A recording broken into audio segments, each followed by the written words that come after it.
पिछले वीडियो में हमने देखा था कि किस तरीके से जो है हम एक फॉर्म में दिए गए सेट को किस तरीके से दूसरे फॉर्म में कन्वर्ट कर सकते थे।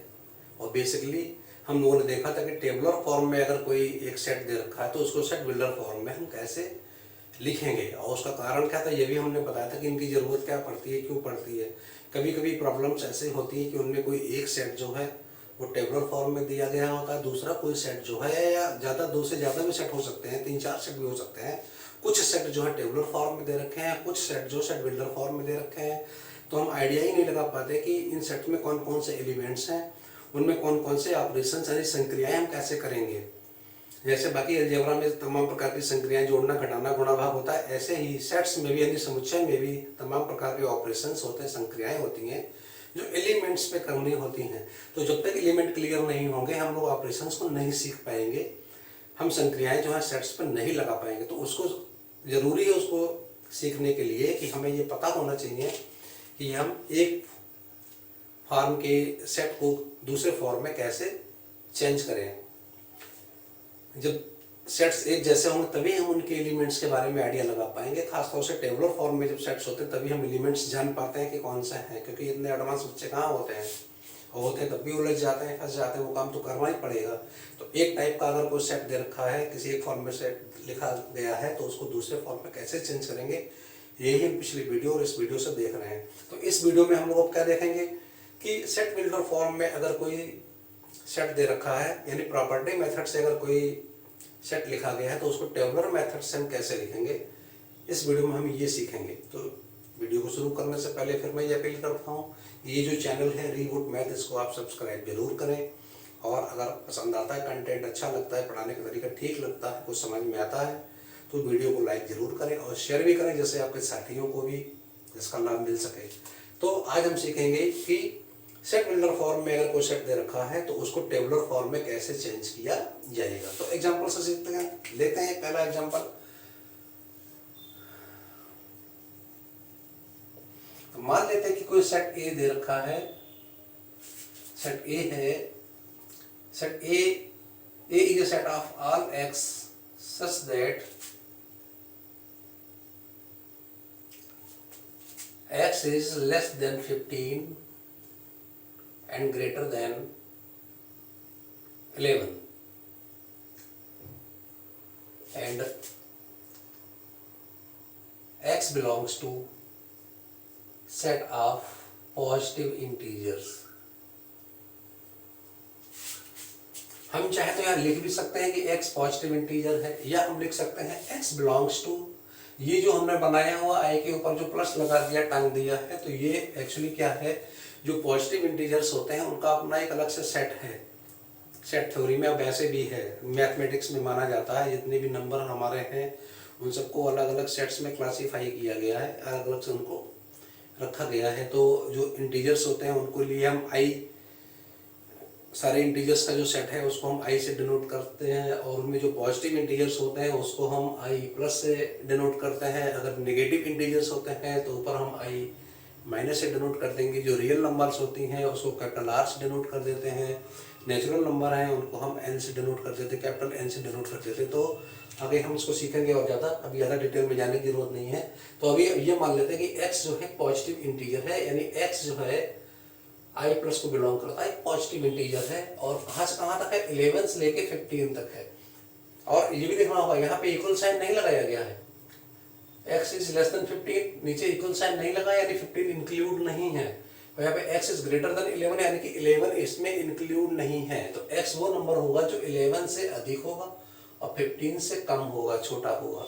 Very simple. अगर हम टेबुलर फॉर्म में लिखना चाहें, ये जो हमने लिखा हुआ है ये सेट बिल्डर फॉर्म में है, आप लोग को पहचान ही गए होंगे ये किस फॉर्म में लिखा गया है। ये लिखा गया है सेट बिल्डर फॉर्म, और इसको हमें चेंज करना है किसमें, टेबुलर मेथड में या रोस्टर मेथड में, टेबुलर और रोस्टर मेथड में हमें चेंज करना है। तो A is a set of किसका किसका है, x is less than 15 and greater than 11, 11 include नहीं है, नीचे यूकल साइंस नहीं लगाए गए हैं, एक साइन ये है और एक खाली ऐसा है। ये less than or equal to यानी कि उससे छोटा और उसके बराबर, ये खाली लेस देन का है।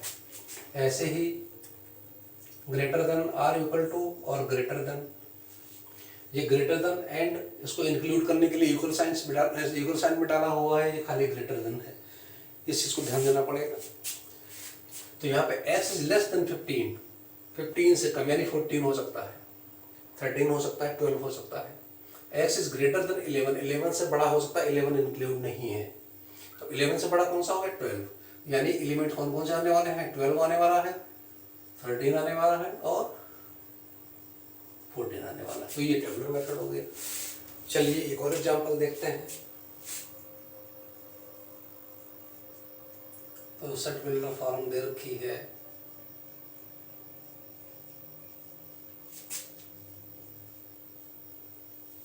और ये कैसे है? A is a set of all x such that x equals to 3n और n belongs to I plus। हो सकता है बुक्स में यहाँ पे n एक धन पूर्णांक या n एक जो है पॉजिटिव इंटीजर ऐसा कुछ लिखा हो, या इस तरीके से सिंबॉलिक रूप में लिख दिया गया हो n belongs to i plus, यानी कि i जो है i प्लस को बिलोंग करता है, यानी कि ये एक धन पूर्णांक है, उसमें कोई डाउट नहीं है। इस तरीके से भी लिखा गया हो सकता है, ये एक एडवांस तरीका है लिखने का,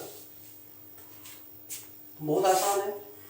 तो अगर इसको हम टेबुलर फॉर्म में लिखें रोस्टर मेथड से, जिसको हम बोलते हैं,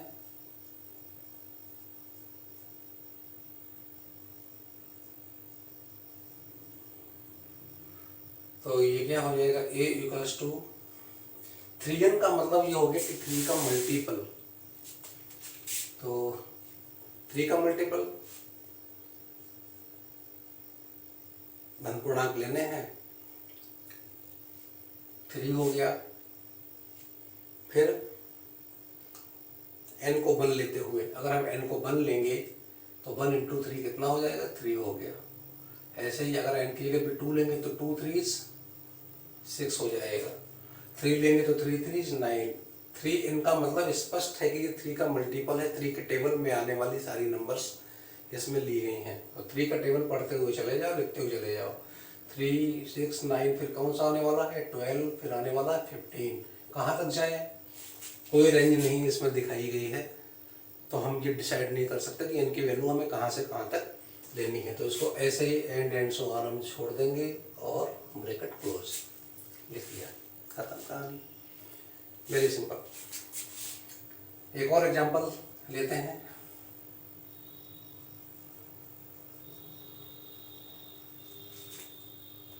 और ये सेट बिल्डर फॉर्म में दिया गया है।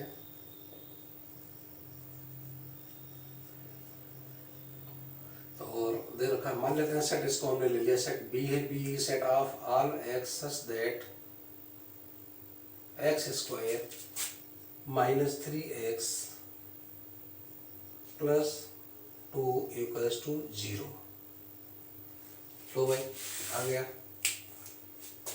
थोड़ा सा कठिन लेवल है इसका, कठिनाई कुछ नहीं है। इस तरीके से कोई अगर सेट बिल्डर फॉर्म में सेट लिखा गया है तो घबराने की ज़रूरत नहीं है। हमने इससे पहले वाले किसी वीडियो में बताया था कि कभी कभी सेट बिल्डर फॉर्म इतनी कॉम्प्लिकेटेड होती है, उसमें प्रॉपर्टी के रूप में कोई कंडीशन दे रखी होती है, या कंडीशन नहीं होगी तो हो सकता है कोई इक्वेशन दे रखा हो। उस वीडियो में शायद मैंने ये भी बताया था कि इक्वेशन के रूप में क्वाड्रेटिक इक्वेशन भी आ सकती है, क्यूबिक इक्वेशन भी आ सकती है, कुछ भी आ सकता है। तो देख लो, ये जो हमारे पास एक सेट आया है तो उसमें प्रॉपर्टी के रूप में जो है हमको एक इक्वेशन दे दी गई है। तो इस इक्वेशन से जो x की वैल्यू निकलेगी, वो x की वैल्यू कैसे निकलेगी ये आप जानो। x की वैल्यू हम कहाँ से फाइंड करेंगे? x की जो भी वैल्यू निकलेगी वही एक्चुअली इस सेट B के एलिमेंट होंगे। तो जो बच्चा इनके इस इक्वेशन को सॉल्व करना जानता है तो x की वैल्यू निकाल लेगा। x की वैल्यू निकाल लेगा तो वेरी इजीली वो इसको जो है टेबुलर फॉर्म में या रोस्टर फॉर्म में लिख लेगा। ठीक है, फैक्टराइजेशन मेथड। अब ये क्वाड्रेटिक इक्वेशन को सॉल्व करने के कई सारे मेथड्स हैं, आपने क्लास 10th में पढ़े होंगे। तो पहले हम इसको देखते हैं। ये कंडीशन दे रखी है x² minus 3x plus 2 equals to 0। इसको सॉल्व करेंगे तो हमें x की दो वैल्यू मिलेंगी। तो सॉल्व करने का तरीका ये है x² माइनस, अब 3 की जगह पे लिख सकते हैं 2 plus 1 x plus 2 equals to 0। इसको हम सॉल्व कर रहे हैं, ये क्वाड्रेटिक इक्वेशन है, तो फैक्टराइजेशन मेथड से इसको हम सॉल्व करने की कोशिश कर रहे हैं। उसके कई तरीके होते हैं, आप लोगों ने पढ़े होंगे। तो जब इसको हम और सही करके लिखेंगे तो ये हो जाएगा x² माइनस 2x माइनस का x प्लस का 2 इक्वल्स टू 0। ये हो जाएगा x माइनस 2, x कॉमन लेने पर, और माइनस यहाँ पे अगर हम 1 कॉमन ले लेंगे तो ये हो जाएगा x माइनस 2 इक्वल्स टू 0। और फाइनली हमको मिल जाएगा फैक्टर के रूप में x minus 2 x minus 1 equals to 0। और जैसा कि क्लास 10th में हमने सीखा हुआ है, यहाँ से हम बहुत आसानी से क्या निकाल सकते हैं, एक बार हम इस ब्रैकेट को x माइनस 2 इक्वल्स 0 के बराबर लेंगे तो हमें x की एक वैल्यू मिलेगी। फिर हम दूसरा ब्रैकेट जो कि x माइनस 1 इक्वल्स टू 0 लिया जाएगा, उससे हमें x की एक वैल्यू मिलेगी।